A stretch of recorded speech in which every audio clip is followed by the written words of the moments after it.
You're listening to the Rip Jersey Podcast with James D. Jackson. Hello and welcome again to the Rip Jersey Podcast. I'm your host, James D. Jackson. And as the postseason continues and gets right up on us, history has been made. He has done it.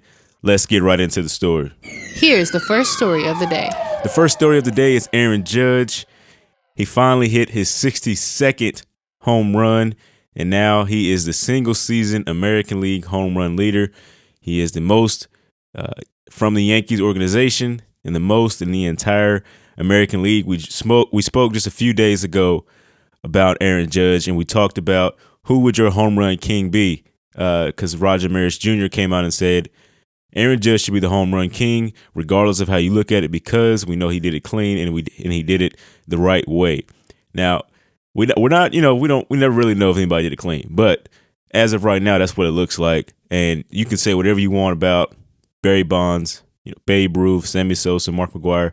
All those guys had great seasons. Some did it clean, some didn't, and it's just great that we got a chance to witness this. He's our generation's top guy that we're always going to talk about and tell our kids about in days to come. So I want to ask you the question: where were you when Aaron Judge hit his 62nd home run against the Texas Rangers to become the American League home run leader? Because for me, I was walking around, just got home after working out with my wife, and came in, opened my laptop, and just as it was happening, I kid you not, I witnessed it and saw his at bat right off of ESPN and saw it live. And it was one of those things that I'll always remember where I was, because it's such a spectacular moment for sports, the game of baseball, Aaron Judge, Yankees fans, baseball fans. It's one of those things that no matter what sports that you generally cheer for or what team that you root for in baseball, it's one of those things that you have to admire.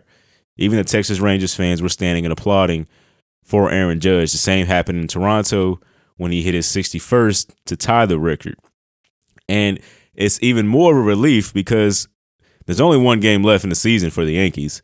And Aaron Judge is, it's not considered a skid or anything, but it has been 24 at bats since he got this opportunity, since he hit his 61st home run. So we were kind of worried. There was a little worry that he wasn't going to get it done. But, he had a great swing on the ball. He had the perfect pitch to go after. He's been hitting a lot of those off-speed pitches and really connecting with them, and now he gets to just play baseball as we get into the postseason. He talked about how he kind of felt like he was letting the fans down, his teammates down, because they would always stand up for him in the dugout, and the fans would stand and applaud him as he got to the got to the plate. So now that he's done it, he can just relax, play baseball, be him, and it's just one of those miraculous things. And so now Aaron Judge this season is batting .311.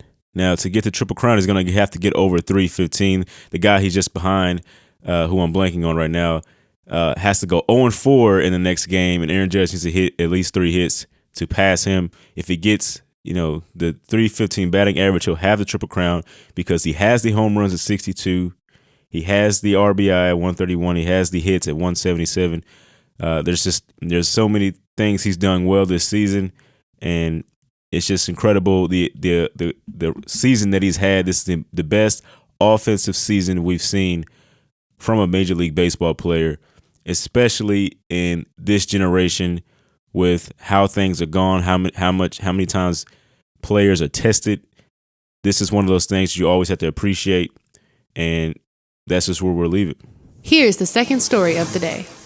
The second story of the day is the San Diego Padres beat the Milwaukee Brewers 4-3 in extras to clinch a playoff spot. Now, you may be thinking, why is that so extravagant? Why is that such a big story? Well, we all know that they made the postseason in 2020. However, that was a shortened season. So it's a lot easier to get into the postseason when it's a shorter season, because you only got to be hot for a certain amount of time, just that little time. This is their first time since 2006. That's 17 years since they advanced to the postseason with a full schedule. So throughout the entire 162 game season, You got to be one of the best. And, it's not the Seattle Mariners type of season where it's from 2001, but 2006 is pretty close. That's a pretty close deal. So we want to acknowledge that.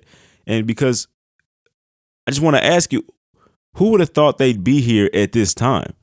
Because they've been without their star player, Fernando Tatis Jr., throughout the season because of his off-field injuries, antics, whatever you want to call it, things like that. He has been away from the team. And to be without your star player, your best player on your team for this long, and to make a postseason berth, it's incredible what they've done. And it kind of all rides on the back of one guy that they paid a lot of money to coming in for them after he had a great couple seasons in L.A. with the Dodgers. And that's Manny Machado, who got paid a lot of money to come over to San Diego. And he's pretty much leading them in most offensive categories. He's hitting .296 this year. He has 32 home runs. He has 102 RBI. He has 170 hits. I mean, the guy is incredible alone. And he's such a young guy that the money they paid him, it looks like that's going to pay off for them well, especially when Fernando Tatis Jr. gets back and they can combine that duo with all the great players that they have and get done what they want to accomplish, which obviously is to win a World Series. That I think is a very good possibility. They have the team to do that in the near future. Here's the third story of the day. The third story of the day is kind of a wrap-up of the top 3 things that I think you need to know as a baseball fan. And so we'll get right into that. Number 3. The Astros threw a near combined no-hitter against the Phillies on Tuesday. Justin Verlander was at his peak performance. He came in, he threw 10 strikeouts. Obviously, he's not going to go the entire way to try to throw a no-hitter this late into the season. So other guys came in, and the Phillies broke the no-hitter in the 9th inning. They got 3 hits to open the inning before they were struck out 3 times to get out of the game. But now the Astros, however you want to look at the Astros, I know there's still probably some riff coming from that team, but they have 105 wins this season. That's the best in the American League. They are the top team to beat out there. Number 2. The Braves clinched the 5th straight NL East title, and we all saw the kind of meltdown that the Mets had against them.